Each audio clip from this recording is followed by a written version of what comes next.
இப்போ வந்துங்க பருப்பு பொடி இடிக்க போகிறோம். அதுக்கு வந்து தேவையான பொருள் வந்து சரிக்கு சரி ஒரு 1.5 கைப்பிடி துவரம்பருப்பு, 1.5 கைப்பிடி கடலப்பருப்பு.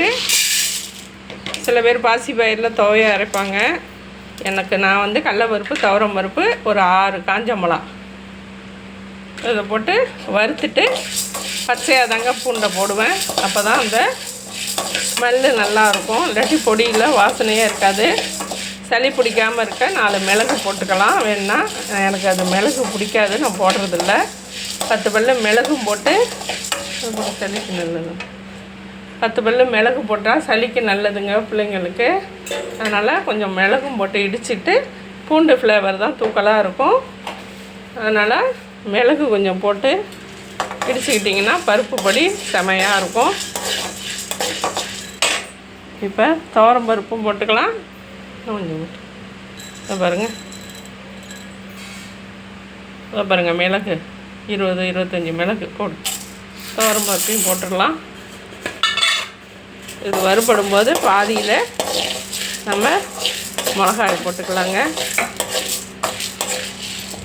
பூண்டு போட போகிறோம். இந்த பருப்பு பொடியில் மிளகு வாசனையும் லைட்டாக இருக்கும். பூண்டு மட்டும்தாங்க நல்லா ஃப்ளேவர் கொடுக்கும்.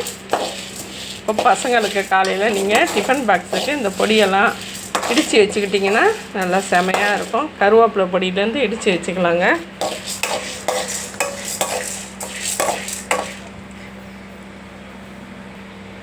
பாருங்க, மிளகு போட்டிருக்கோமா, இது வந்து பொடி. அதனால் மிளகா ரொம்ப போடக்கூடாது. 6 மிளகா போட்டிருக்கேன். தேவையான உப்பு.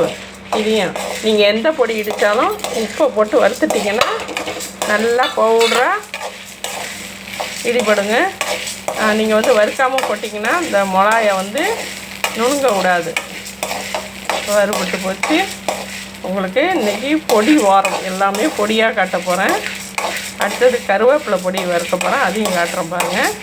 இது வந்து பருப்பு பொடி, நெய்யோ நல்லெண்ணெய்யோ போட்டு சாப்பிட்ற பருப்பு பொடிங்க. இதை காட்டுறேன். இதோ இருக்குது பாருங்கள், 10 பல்லு பூண்டு. இதை வந்து நல்லா இது பவுட்ரு ஆனோன்னு இதை போட்டு இடிச்சுக்கலாம். இடித்து காட்டுறேன். வீடியோவை சாப்பிடும். பருப்பு பொடி ரெடிங்க. மிளகு, பூண்டு, பருப்பு, துவரம்பருப்பு, கடலப்பருப்பு சரிக்கு சரி போட்டு 5 காஞ்ச மிளகா, 6 காஞ்ச மிளகா, 10-20 இருக்கும், 25 மிளகா, மிளகு, 10 பல்லு பூண்டு. மிளகு ஃப்ளேவரும் பூண்டு ஃப்ளேவரும் சேர்ந்து வரும். நல்ல நெய்யும் ஊற்றி பசங்களுக்கு சாப்பாடு கட்டி கொடுக்கலாங்க. உங்களால் முடியாத அன்றைக்கி இந்த பொடியை வச்சு அப்பளத்தை பொரித்து சாப்பிட்டுக்கலாம். ஓகே.